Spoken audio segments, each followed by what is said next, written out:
Style বাজার Kolkata football league 2026-এর 105 নম্বর ম্যাচের আজকে নির্বাচিত অংশ আমরা দেখে নিই, যেখানে জর্জ টেলিগ্রাফ স্পোর্টস ক্লাব, এটা ছিল তাদের হোম গ্রাউন্ড, এবং মোহনবাগান সুপার জায়ান্ট তারা অ্যাওয়ে টিম হিসাবে ছিল। এবং বলা যেতে পারে আজকে কিন্তু সাদা জার্সি পরে মোহনবাগান সুপার জায়ান্ট তারা খেলতে নেমেছে, এবং জর্জ টেলিগ্রাফ স্পোর্টস ক্লাব তারা হলুদ জার্সি পরে।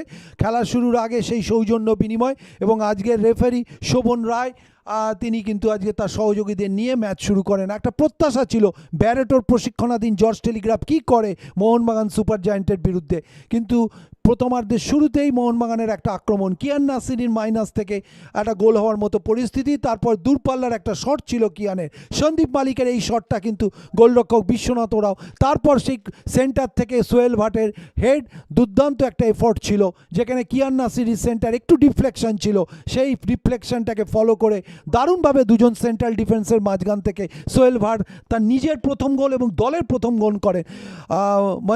মনের জিনিসের আপনারা সেই নির্বাচিত অংশ দেখছেন, যেখানে কিন্তু সোহেল ভাটের প্রথম গোল, এবং তারপর একটা আক্রমণ এসেছিল যেটা কিন্তু ফিরিয়ে দিয়েছিল মোহনবাগান গোলরক্ষক।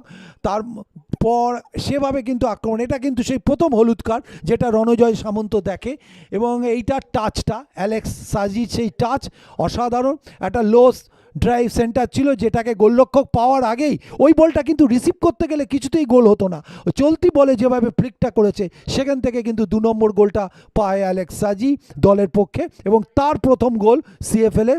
এবং বলা যায় যে এই গোলটা কিন্তু তাকে যথেষ্ট আত্মবিশ্বাস দেখায়। এটা কিন্তু জার্সি পুল করে রণজয়, এবং দ্বিতীয় হলুদ কার্ড এবং সঙ্গে সঙ্গে লাল কার্ড দেখে, এটা কিন্তু খুব কস্টলি হয়ে যায় জর্জ টেলিগ্রাফের কাছে।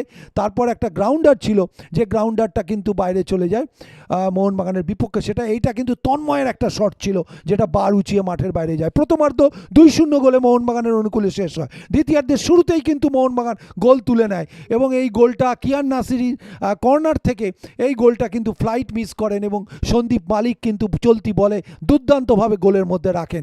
তারপর তার সেই সেলিব্রেশন, উচ্ছ্বাস, এবং মোহনবাগান জনতা, মোহনবাগান সভ্য সমর্থকরাও এই গোল দেখে খুশি হন। এটা কিন্তু একটা সুযোগ ছিল সোহেল ভাটের, সেটা কিন্তু কার্যকরী হয়নি। এটা কিয়ান নাসিরি বল ক্রস পিসে লেগে আসার পর অভিষেক সূর্যবংশী কিন্তু বলটিকে ঠান্ডা মাথায় প্লেস করে দিয়ে দলের গোল 3 নম্বর গোলটা করেন, এবং আমরা জানি এটা 4 নম্বর গোল, এবং এই গোলের সুবাদে মোহনবাগান 4-0 গোলে এগিয়ে যায়। অভিষেক সূর্যবংশীর এই গোলটা দেখুন, কুল কাস্টমার যাকে বলা হয়। তারপর আর একটা সুযোগ ছিল, ফার পোস্টের পাস দিয়ে বল বেরিয়ে যায়, এইটা সেই সায়ন ব্যানার্জির দুর্দান্ত একটা অ্যাসিস্ট, যেখান থেকে সোহেল ভাট বলটিকে গোলের মধ্যে রাখেন। এবং দেখুন কিভাবে সায়ন বেরিয়ে আসছেন রক্ষণভাগের খেলোয়াড়কে টপকে, গতি আছে এবং তার সঙ্গে শারীরিক যে কষ যেটাকে আমরা বলি সেটাকে ব্যবহার করেছেন, এবং বেরিয়ে লম্বা স্ট্রাইডে চলে এসছে, এবং তারপর লে অফটা এত চমৎকার রেখেছে যেখান থেকে গোল না করাটাই অবিশ্বাস্য, এবং সোহেল ভাট কৃতজ্ঞ চিত্তে বলটিকে কিন্তু জালের মধ্যে জড়িয়ে দেন।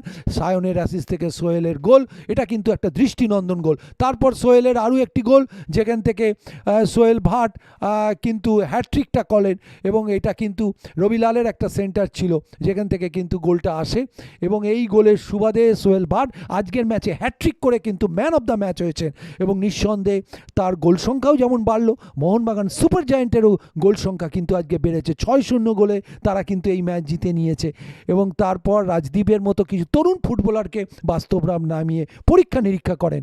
এই হচ্ছে আজকের ম্যাচের নির্বাচিত ঝলক, যেখানে মোহনবাগান সুপার জায়ান্ট 6-0 গোলে জর্জ টেলিগ্রাফ স্পোর্টস ক্লাবকে পরাজিত করলো।